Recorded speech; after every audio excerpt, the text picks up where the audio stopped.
things. Number one, prophetess, God can do nothing for humanity until somebody prays. It is illegal and it is unlawful for God to act among humanity without intercession. Now the reason is because he gave the earth to man, and man through high treason gave it to Satan.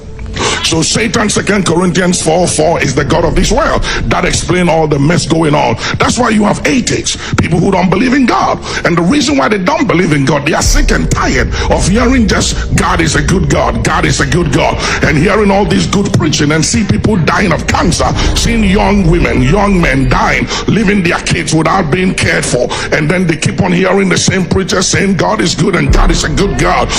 Atheists are not going to get saved because we preach good and we witness.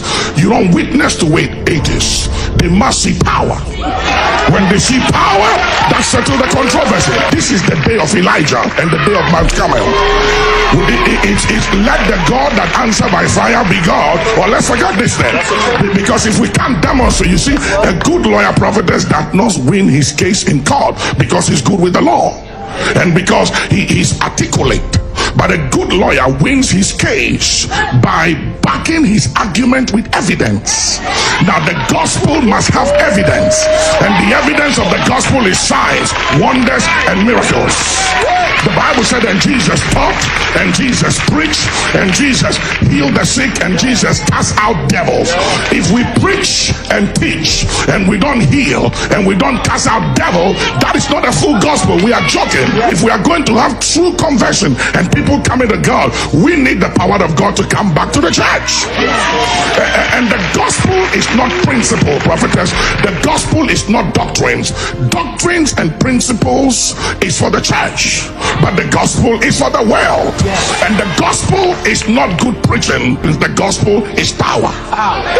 I was fooling with witchcraft, I was going to the occult, and I was playing with voodoo and everything, and I won't go to church. And one of the reasons was because there was no power in the church.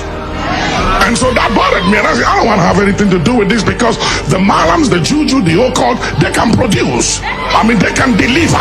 You go there, you tell them what they want, they tell you what to do, and you get results. So I didn't want to fool with church. On the bed of affliction, when I lost 3 of my fingers, I was attacked by the enemy, and the enemy commanded me to light a candle and to place my right palm on the flame. And I placed my right palm on the flame, and my hand began to burn. And the enemy said, don't remove your hand till I command you to do so. My lips were sealed. I couldn't take my hands off.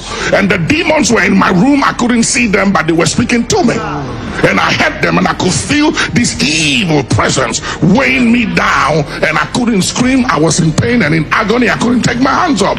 On the bed of affliction, Jesus appeared to me and said, I am Jesus. And that settled the issue. Nobody witnessed. I got saved on the bed of affliction. And I said, if you are Jesus, then set me free, because I couldn't sleep for years. I couldn't sleep for days. The enemy wanted me. He was out to kill me. And he said, I will set you free under one condition, that you will preach and witness of my power to the nations. And I said, it's a deal. From that night, I was set free from nightmare, from all those demon spirits that came after my life. They couldn't touch me anymore. From that night, I got saved. Years after, I said, forget it. I wanted to give it all up, and the demons came back again. And Jesus appeared to me and said, we made a deal. You said you serve me. As long as you keep to your side of the bargain, they leave you alone. So I said, okay, you win. You got to understand, folks, it is impossible and it is illegal for God to do anything for nations, for communities, for churches, for humanity until somebody prays.